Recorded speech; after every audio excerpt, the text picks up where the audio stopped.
Audio Jungle.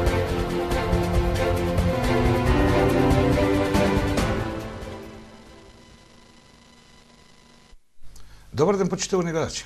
Отворено на тема. Инаку, зошто би разговарале ако не е отворено, нели? Ама метафората нека си стои. Отворени се сите опции во Европа и во светот за решавање на горлевите прашања. Од она поместувањето на цели народи од Азија кон Европа, според потребите на социјалата и на некои други безбедносни прашања, до одговорот на тоа како да се организираме за да живееме подобро. Прашање кое си го поставува светот веројатно од постоењето. Во Европа денес има едно превладувачко размислување по потрагата по новиот Хегел, е тоа е одржливоста на заедниците. Колку голема заедница може да биде одржлива, докаде е улогата на обичниот човек, на граѓанинот. Формулација на тоа што е граѓанин. Сето ова е денес предмет на дискусија, на панел дискусии, меѓу интелектуалци, меѓу обичниот свет, докаде оди влијанието на обичниот човек. Либерализмот кој доби едно друго движење, некој веле дека тоа е постмодернистички став на светот, ако има нешто такво, нели? После модерната се е модерно или се е постмодернистичко. Либерализмот ни донесе една друга појава, а тоа е концентрација на средства и моќ кај многу мал број на луѓе.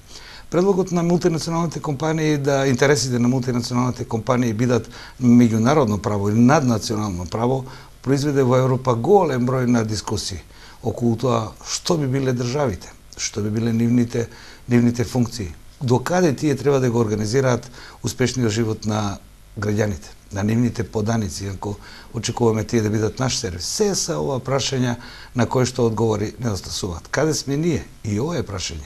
Можеби и најважно за нас, секако.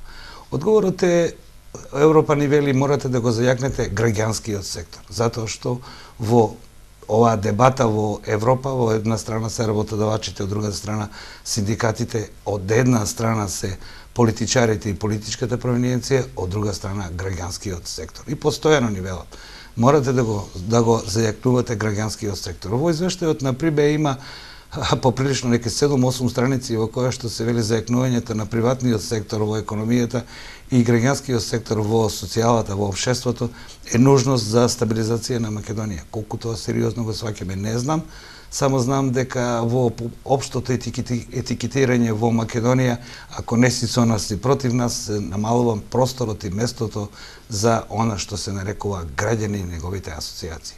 Една од личностите што во последно време често на екраните и кажува ставови своји и на граѓанското здружение на кое што му припаѓа, со време почнува да бива цел на напади, бидејќи ако не си со нас, си против нас. Ама ние сме на страна на граѓаните. Џабир Дерала е мој и ваш гостин. Добре дојдете во мојава емисија. Добар ден и морам да кажам уште на самиот почеток дека имавте маестрален вовед и јас се надевам дека остатокот од емисијата ќе го задржиме на тоа ниво. Остатокот од емисијава ќе ви припадне вам. Благодарам. Вака, јас направив една така објаснување за моеве гледачи што се всушност граѓанските здруженија. Европа вели дека се нужност. Во документите кои се образувачки за Македонија повторно пишува граѓанскиот сектор е нужност во диалогот помеѓу власта и граѓаните како поединци или како социетет заедно. Како кај нас се перципира тоа?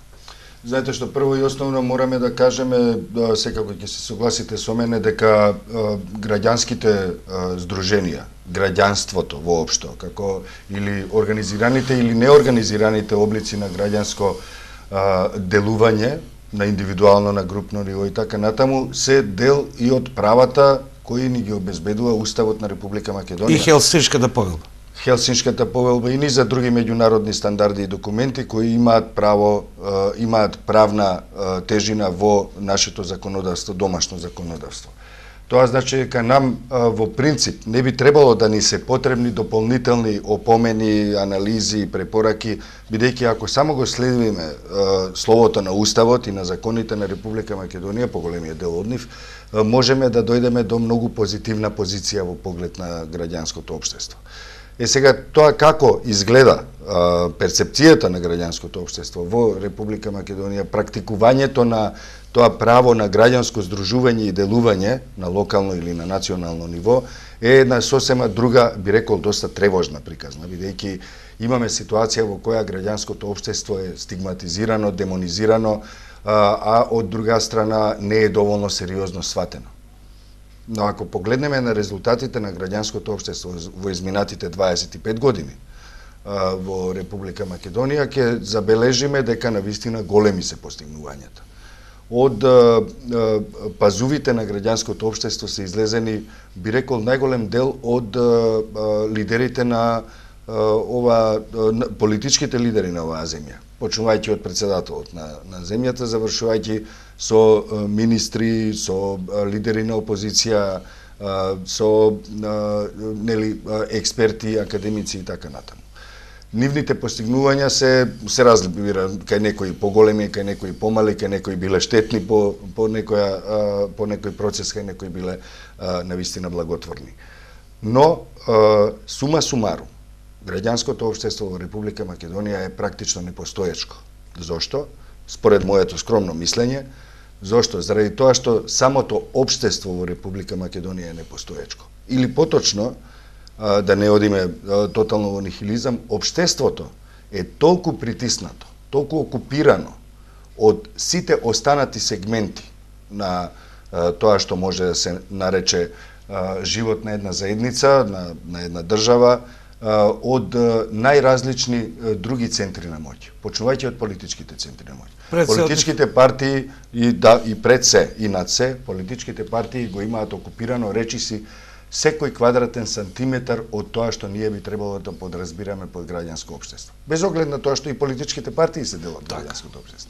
Би требало по дефиниција да се, меѓутоа нивните интереси се некојаш или најчесто се групни, не само политички, или политиката значи општо добро за што поголем број на луѓе. Така е. Партиите само условно го носат презнакот политички партии, бидејќи се интерес на помала група. Во ред се кажува дека програмата е за сите граѓани, но така е како што е. Јас реков една максима дека кај нас живееме во едно време во постојани избори и ако не си со нас си против нас, бидејќи заострената политичка борба има една економска, социјална, па една друга страна. Денес е најпрофитабилно да си политичар. Ако се мери според тоа како нашиот народ се снаоѓа во тоа, ќе видиме дека и ние не сме толку непредприемчиви. Што велите вие? Да, впрочем, добро го детектирате. Ни говорат дека немаме доволно знаење за предприемаштво, но не изгледа така. Јас мислам дека предприемничкиот дух е прилично развиен и тоа можеме да го видиме во политиката во последниве, би рекол 10, меѓутоа и многу повеќе од тоа, би рекол 25 години, колку што постоиме како независна држава. Сметам дека политиката на многу погрешен начин се употребува, односно злоупотребува. И оди не само во насока на одбрана на интереси на една група, туку оди во одбрана на интересите финансиски пред се на една многу мала група луѓе во рамките на одредени политички партии. Каде што дури и оние кои се членови на една политичка партија, сметајќи дека тоа е подобра опција за нив, дали идеолошка или пак лукративна побуда имале кога се приклучиле, сепак и тие се само една обична машинерија за сметка на она што една мала група луѓе го раководи и го практикува во животот на една партија.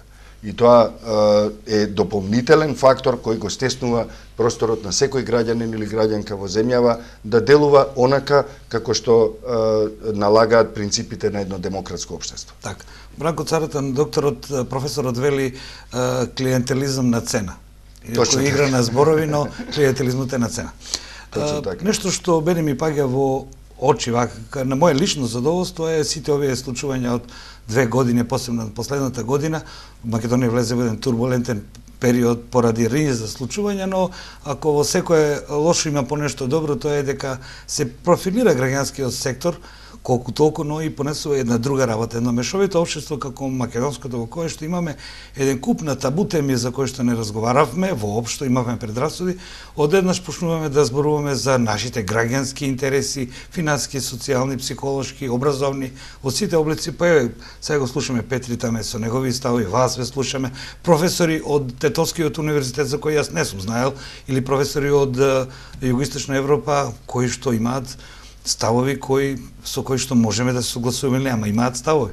Ги рушили граѓанскиот сектор стереотипите што ги имавме досега. Од сето ова што е лошо. Да, видете, последние 2 години се заострува една политичка криза која навистина го разниша целиот систем. И ние практично имаме ситуација во која не многу добро функционира државата воопшто во целина. Во тој простор на урнатини, ако сакате, не во вистинска, туку во преносна смисла на зборот. Криза на институциите, велат. Криза на институциите, криза на правото, ако го парафразираме професор Шкарич од пред некој ден. Имаме ситуација во која оние групи, организирани групи на граѓанки и граѓани кои независно од политичките центри на моќ се обидуваат да наметнат некакво мислење во јавниот дискурс, успеваат да излезат на површина. Тоа не значи дека тие се толку силни, колку што значи дека институциите се многу слаби. Во медиумскиот пейсаж на Македонија, за жал, не доволно има простор за сите идеи да бидат презентирани на квалитетен начин и секоја чест за вашата телевизија која одвојува волку голем простор токму за овие теми да се поразговара, но имаме ситуација во која после 25 години развој на некој плурализам, сепак граѓанското општество морало да изгради некои капацитети. На крајот на краиштата и големи средства, релативно големи средства се буквално вбризгани во овој сектор, би рекол, од демократските институции, од донаторите и така натаму, меѓутоа и од буџетите на државата. Значи, државата, следејќи ги меѓународните стандарди, има низа олеснување за граѓанскиот сектор во делот од финансиското, меѓутоа и од другото работење. Меѓу другото, дел од локалните, би рекол, лидери и оние што ги управуваат институциите на локално ниво, често имаат слух за граѓанскиот сектор, бесплатно ги отстапуваат своите општински сали и други ресурси, и тоа е исто така олеснување. Не е бог знае што, но сепак е олеснување. Сметам дека во оваа смисла граѓанското општество можеби се најде затечено од можноста да се наметне како opinion maker, како градител на јавното мислење. Поскоро отколку што ги има изградено своите ресурси. Меѓутоа, добро се снаоѓа. Јас очекував и повеќе од граѓанскиот сектор, морам да ви кажам. Јас сум дел од тој граѓански сектор, значи ова и самокритика се разбира. И сметам дека во наредниот период треба час поскоро да се организираме, добро да ги слушнеме нашите сограѓанки и сограѓани, што ним им е потребно. Не тоа што ние треба како граѓански сектор да го ставиме во Excel табелите на крајот од некаков проект, туку треба да бидеме дел од она што значи граѓански интерес. Так. И уште по-жестоко, уште по-вокално, уште по структурирано да го наметнеме тоа на политичките центри на моќ. Бидејќи тие потоа треба да седнат во некој парламент, во некоја влада, во некоја институција и да го канализираат интересот на граѓаните, чии канализатор на некој начин, чии представници велиме дека сме ние. Имаме уште многу да работиме, знам тоа, и треба час поскоро да почнеме да работиме со воен напор, за да можеме навистина да го оправдаме називот граѓански сектор или граѓански организации. Лесно им даваме етикети во Македонија на граѓанските асоциациите на граѓаните поради разни интереси, меѓу нив често пати си оние лукративните, како што рековте вие, а и сега да ја представиме и асоциацијата на граѓани од која вие доаѓате и за чија активност би зборувале овде. Се заработи за цивил. Да им објасниме на граѓаните дека тоа е македонска асоциација на граѓани, точно не е така. Сорос или пежоративно наречене соросоиди, ако не е убав ни да се употреби терминот, но нека остане како колоквијална употреба на оние кои се бават со нешто друго. Што е цивил? Цивил е невладина организација која формираше една група луѓе, меѓу кои повеќето беа уметници и новинари, слободни уметници и новинари, меѓу кои имаше еден човек кој се занимава со бизнис, значи во бизнис секторот, и тоа е буквално организација од македонски граѓанки и граѓани. Значи, во 99-та година ние веќе подолго време функциониравме како некоја иницијативна група која имаше и неколку проекти, претежно во сферата на културата, меѓутоа кои има социјален импакт. Значи, организирате културен настан, меѓутоа на него му додавате некаква порака која треба да биде едукативна за граѓанките и граѓаните, и пред се најдобар дел од нас се наоѓаше околу идеите и околу праксата, политиките кои се однесуваат на човековите права и слободи. И во таа смисла ние се собравме и рековме, па ајде, време е можеби и официјално да го поставиме тоа како организација, и тоа е Организација за човекови права и слободи. Според изборниот законник и според легислативата македонска, тоа е организација која впрочем е повикана да наблюдува и избори. Значи, изборите може да ги наблюдува организација која се занимава со човекови права и слободи. Зошто? Заради тоа што правото на глас е едно иманентно, едно фундаментално човеково право. Нема граѓанско општество без право на глас. Тоа е дрвено железо. Апсолутно. Ние започнавме со проекти, и тоа во добра соработка со тогашната гарнитура на власт, би рекол, со почнувајќи од Министерството за труд и социјала, завршувајќи со Министерството за култура во тоа време, и работевме на проекти за јакнење на јавната свест за лицата со посебни потреби, а паралелно со тоа еден друг дел од нашата организација работеше на детектирање на состојбите на човековите права и воопшто состојбите поврзани со пенитенцијарниот систем. И имавме многу сериозно и обсежно истражување за состојбите во затворите. Човекови права, меѓутоа и воопшто состојбата на затворите. И тоа го правевме со работка со тогашното Министерство за правда, кое тогаш го водеше денешниот омбудсман. За жал, нашиот курс на организација која се занимаваше во два правци со овие два сектора беше прекината со, би рекол, воениот конфликт или со конфликтот во 2001 година, кога пред нашата организација се исправи една задача да повикаме на мир и помирување. И би рекол, без лажни скромности, навистина можам да го подкрепам тоа со факти и докази, дека во рок од една недела по почетокот на оружените пресметки, кои започнаа некаде на 17 февруари, ние веќе на 24 февруари 2001 година организиравме Рок за мир со 10 рок бендови од цела Македонија, легендите на рок н ролот во тоа време, и плюс еден норвешки бенд. Во 2001 година, на крајот од конфликтот, кој за среќа не траеше предолго, ние се запрашавме што сега. Свативме дека во рацете на цивилното население, на страна таа воената операција, неопходна жетва и сето тоа, да не го коментираме, сепак во рацете на цивилното население се најде многу оружје. И заради тоа ние рековме ќе го зафатиме и овој аспект на човековите права. Значи се што правиме од аспект на човековите права. И работевме навистина вредно, и ден денеска работиме во тој сектор, за борба против нелегалното оружје, борба против оруженото насилство и така натаму.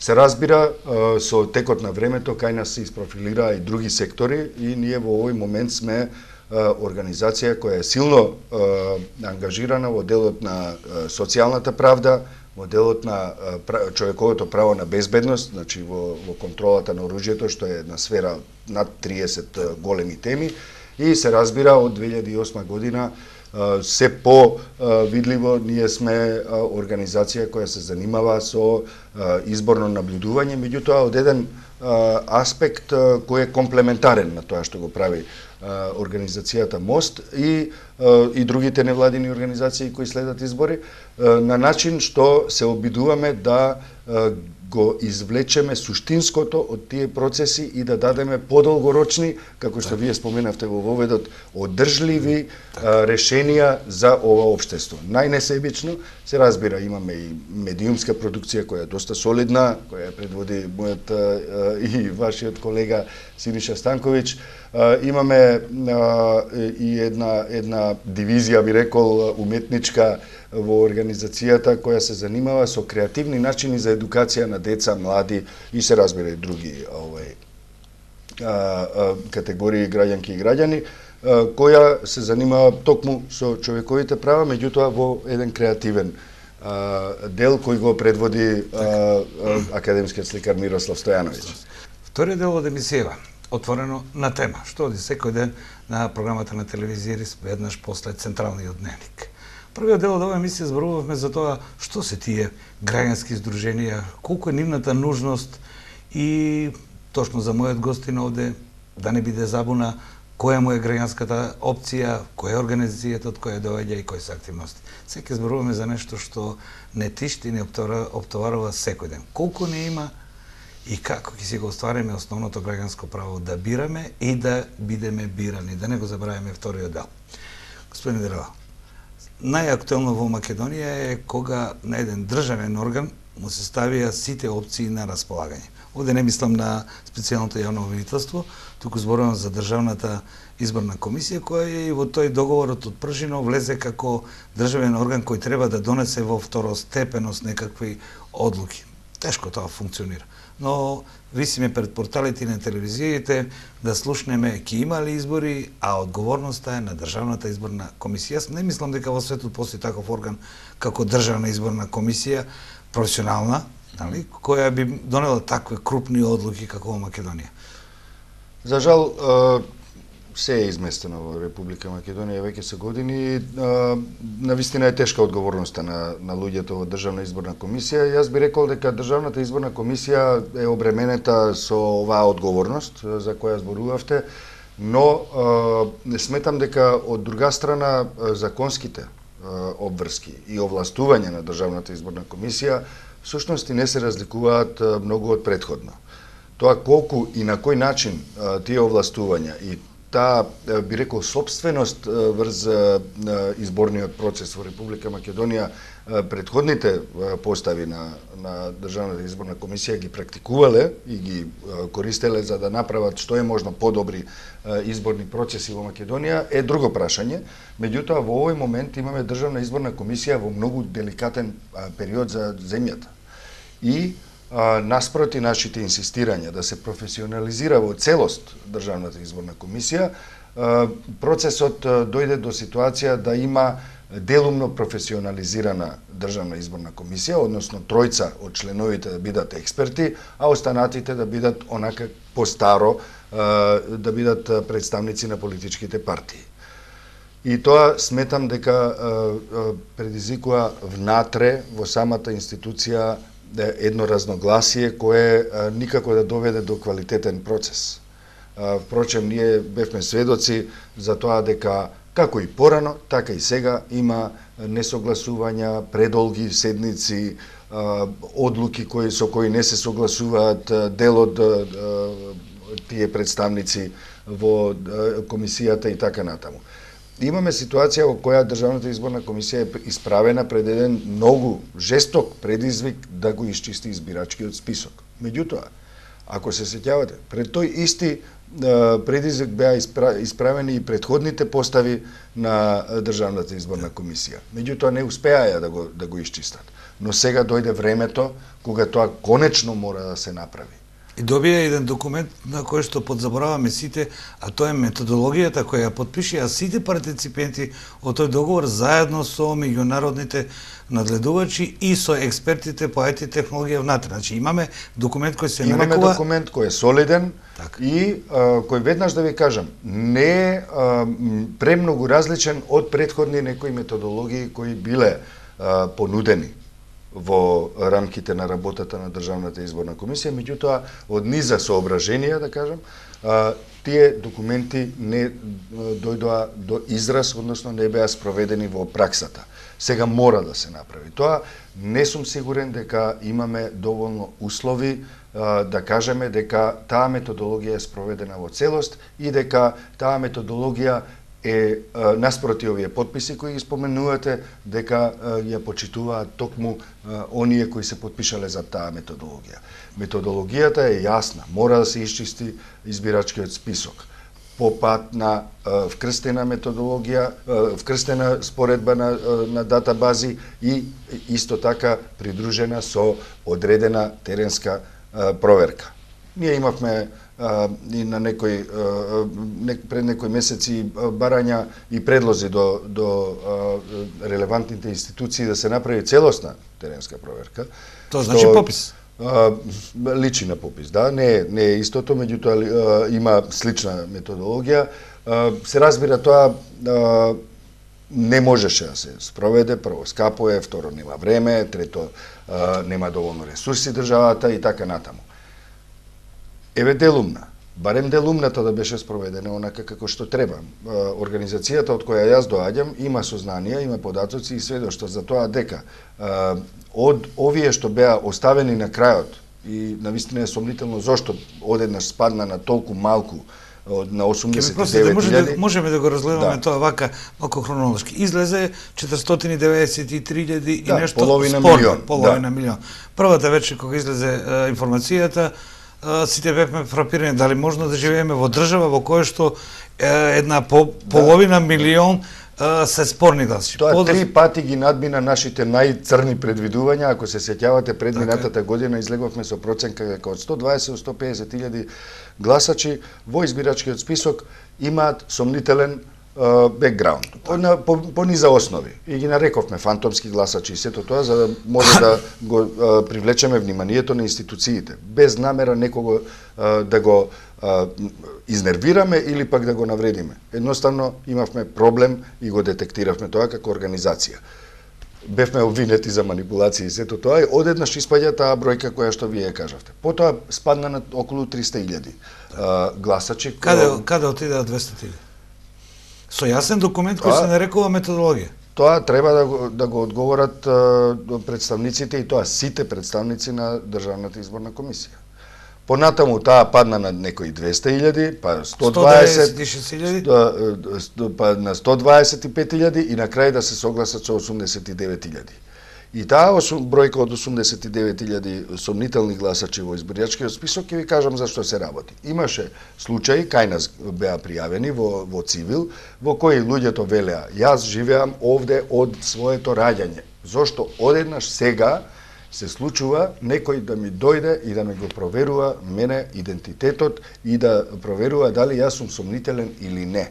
Знаете, кога излезе избирачкиот список комплетен на веб, така, каде што сите може, и тоа навистина беше една играчка, една забава, би рекол, под и без наводници за целиот народ, каде сите ловевме фантоми, што се вели, па се затвори тоа беше добра алатка, навистина. Малку отрезнувачка, малку едукативна. Се баравме сите по познатите, така. Меѓутоа одеднаш се затвори таа и потоа излезе список од 89.000 гласачи. Знаете, тоа веќе една работа е кога сите решаваме, еве, нели, тука имаше одредени дилеми дали е тоа во склад со заштита на приватност. Но ајде да го проголтаме тоа на некој начин, меѓутоа 89.000 од сите заедно да ги тргнете, да ги извадите на тацна, пред да докажете дека се навистина сомнителни, не беше коректно. Но, како и да е, во рамките на тие 89.000 има, не сум сигурен колку случаи, меѓутоа не се малку, кога луѓето не се јавуваа со поплака дека им е срам од комшиите што се нашле на листата на сомнителни гласачи на избирачкиот список.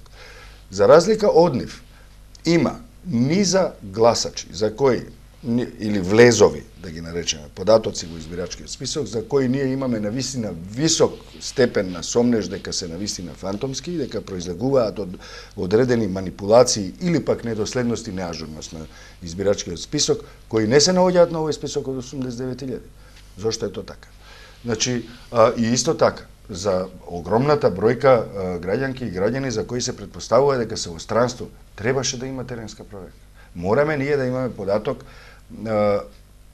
во кој ние треба да знаеме колку луѓе имаме ние навистина во земјата и кои имаат право на глас во земјата, се разбира, никој не им го оспорува на луѓето од диаспората, барем нашата организација во ниеден момент не го оспори правото на македонските државјанки и државјани да си гласаат во странство. Меѓутоа, мораме да имаме некаков систем.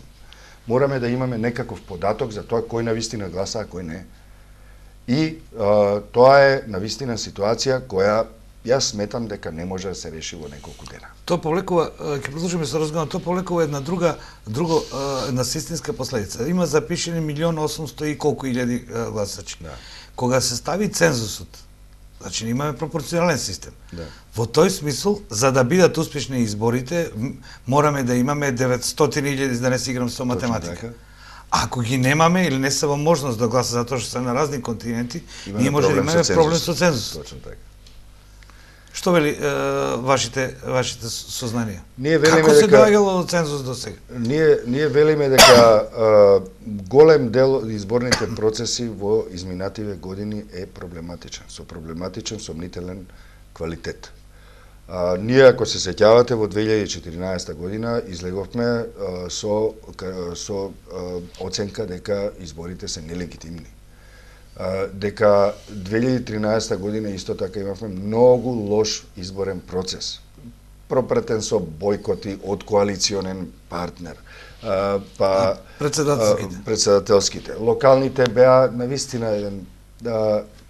навистина тажен приказ на тоа што Македонија е, а што би можела да биде. Имавме во 2011 година исто така силно сомнителен изборен процес. Не велам јас сега дека само политичките партии на власт го манипулирале, па би рекол, а го имаме и кажано тоа, не бегам ни од таа изјава, дека на некој начин дури ги украле изборите. Меѓутоа, се работи за цел систем во кој ние не функционираме како што е многу поважно. Што институциите не функционираат. Ве молам, како е можно ние да имаме толку непознаници во врска со изборниот процес и неколку месеци пред изборите во 2014, исто во 2013 и сега уште повеќе непознаници од колку било кога порано, само на 2 месеци и нешто пред изборите, ако навистина се случат на 5 јуни. Навистина, мислам, секој што има здрав разум би требало да рече, чекайте малку, дајте да земеме здив, дајте да ги средиме работите. Еве, нека да се тргнат настрана политичките прашања, дајте да ги решиме правните. Тоа е за секојаш. Правните проблеми, да ги решиме техничките проблеми, да ги решиме институционалните проблеми. Ние тоа го немаме. Нема волја за тоа. Од тоа ќе биде и поголемата легитимност на оние кои ги добијат изборите. Именно. Не знам како политичарите не сваќаат дека од апсолутно кредибилни избори произлегува и нивната моќ. Од сомнителни избори се намалува легитимноста. Постојано ќе мораат да плаќаат, постојано ќе мораат да плаќаат за да може да ја задржат својата моќ и така ќе тонеме. Така. Како асоциација на граѓани кои ги надгледува изборите од сите аспекти, да направиме, да ви поставиме неколку прашања кои ги постават моиве сограѓани. Веројатно за вас се разбирливи. Списокот, избирачкиот список е таков каков што е. Тие велат вака, моето искуство е вакво. Јас одам на избори, има од политичките партии представници кои ги познаваат луѓето од улицата, имаш од администрацијата кои се членови на избирачките одбори и јас се прочитам, гласам таму. Ми стават на прстот со лед лампа ми стават обележување и јас се вратам. И како ги крадат гласовите? Ова се прашуваат граѓаните.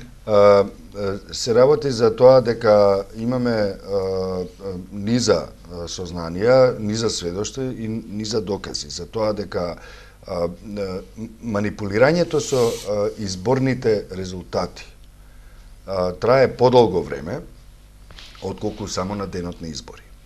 На денот на избори ние имаме релативно мирен ден, кога само се привршуваат сите работи во подготвени пред тоа. Значи, ние имаме сериозни сомнежи дека има луѓе со повеќекратни идентитети. Што значи тоа со повеќекратен идентитет? Со повеќе лични карти.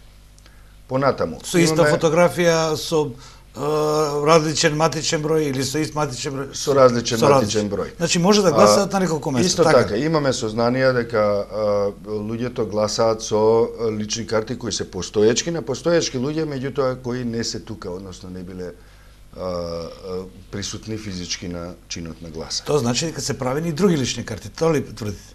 Или пак со постоечки лични карти собрани и гласано е со нив на гласачкото место од страна на друг човек во кој се има доверба. А како е со лампата и со обележјето? Тука исто така е многу интересно. Вие ако се сеќавате, ние на онлайн стримингот на првата или на втората пресконференција на денот на гласање, пред камери избришавме еден од тие маркерите. Да. Не секаде маркерите беа со таков квалитет. Некаде маркерите беа сосема коректни.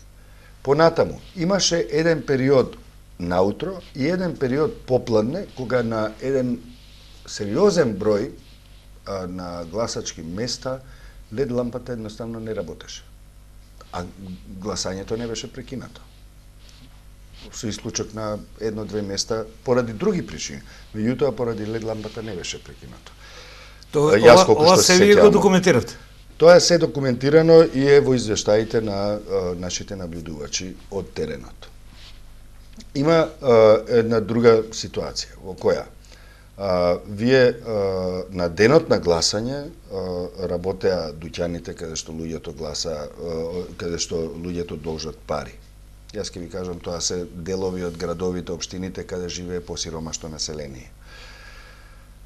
Каде што им беше плаќан рабушот, нели популарно наречен, во дуќаните, каде што им беше исплаќана сметка за струја по електронски пат и така натаму. И каде што исто така во кеш пари 500 денари, 1000 денари им беше давано на луѓето да гласаат за одредена партија. Тие мораат да приложат доказ потоа, тоа лесно се прави со денешната технологија, со телефон, ќе си го сликате ливчето и така натаму и ќе си излезе современ бугарски воз. Современ бугарски воз. Точно така. Доаѓате си покажувате, еве го моето ливче, еве гласав, 500 денари, повели, или пак предходно ќе им се даде пари и така натаму. Имавме низа други проблеми. Исто така беше документирано и воочено дека постоеше попречување на гласање на одредени групи луѓе или поединци за кои се знае дека би гласале за противничкиот табор политички. Расипани лифтови, дезинформирање. Тука се зборува повеќе за повозрасните лица, кои се полесни да им се попречи гласањето. И ни за други. Ако го погледнете нашиот извештај... За колку број се, ако ги имате веќе извештаите, проценка некаква, за колка број на луѓе кои наместо еден глас дале друг глас или поточно не се веродостојни нивните гласови? Едните велат разликата е толку голема што 10 или 20 илјади не го менува крајниот резултат.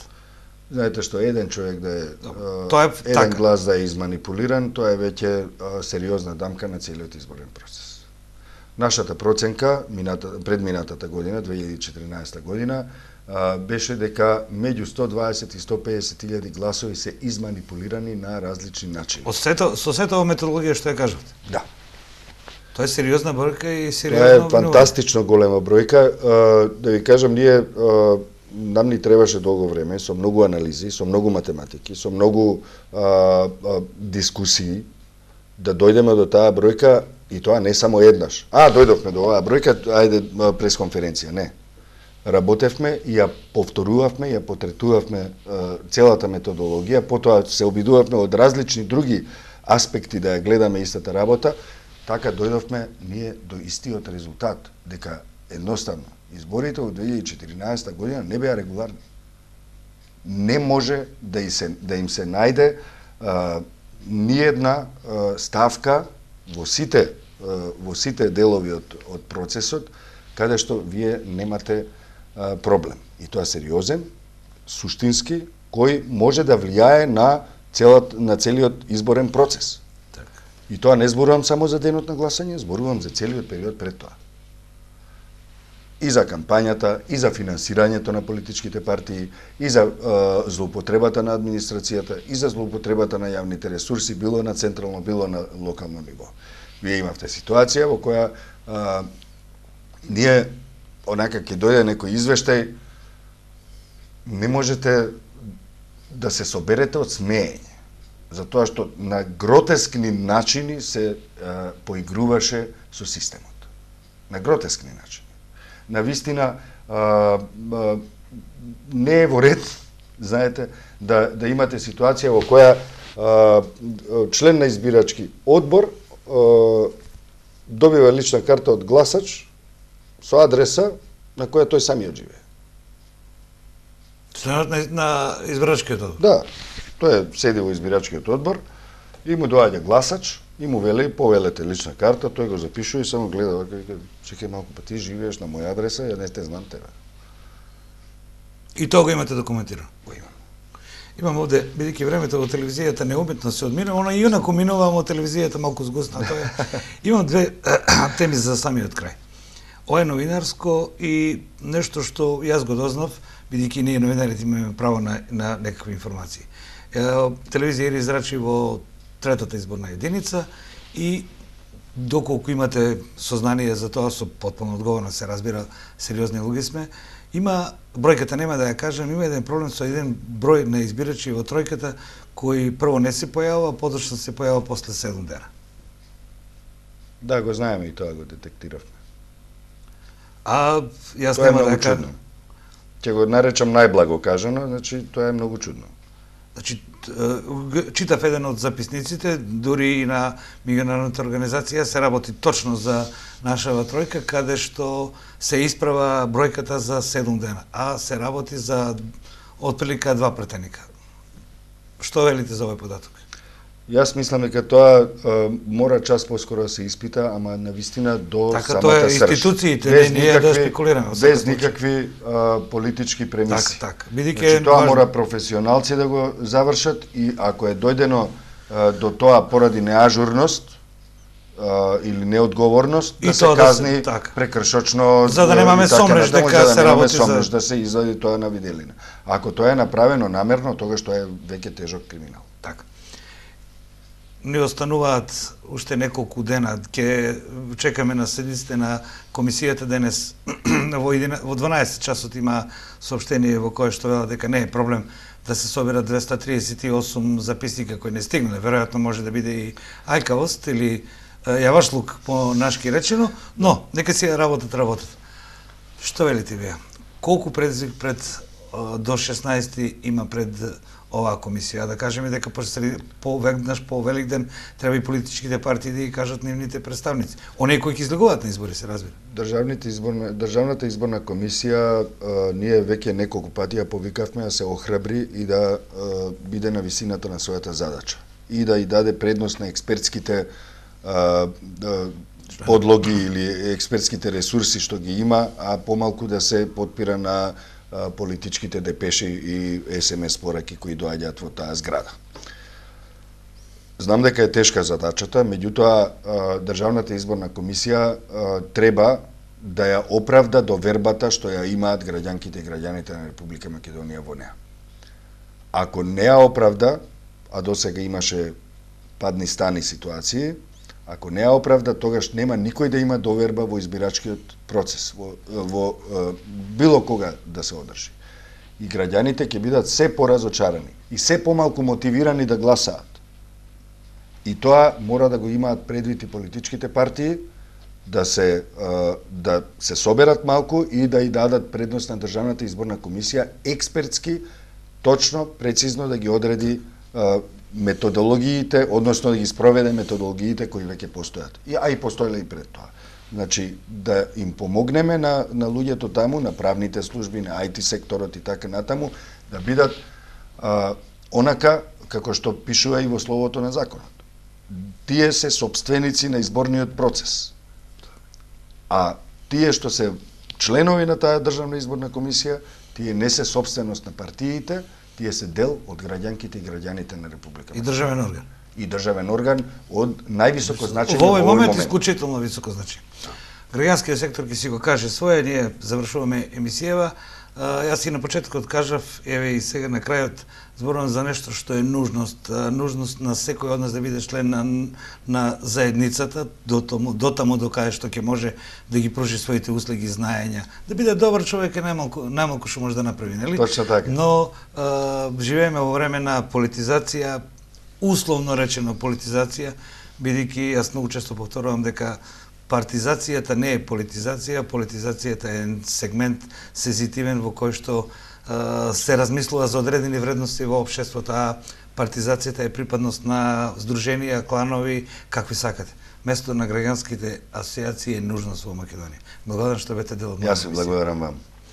Штивни гледачи, ова беше мојот разговор со Џабир Дерала, исклучително интересен разговор. Јас тамо на крајот ќе кажам еден дел од книгата за владетелот на Макијавели, кој вели вака: секоја власт корумпира, секоја власт бара да биде апсолутна, а апсолутната власт корумпира апсолутна. Ама не е власт ако не е апсолутна. Изгледа дека игра на зборови, нели? Ама не е. Пред 500 години е напишан владетелот. До новата емисија, довидување.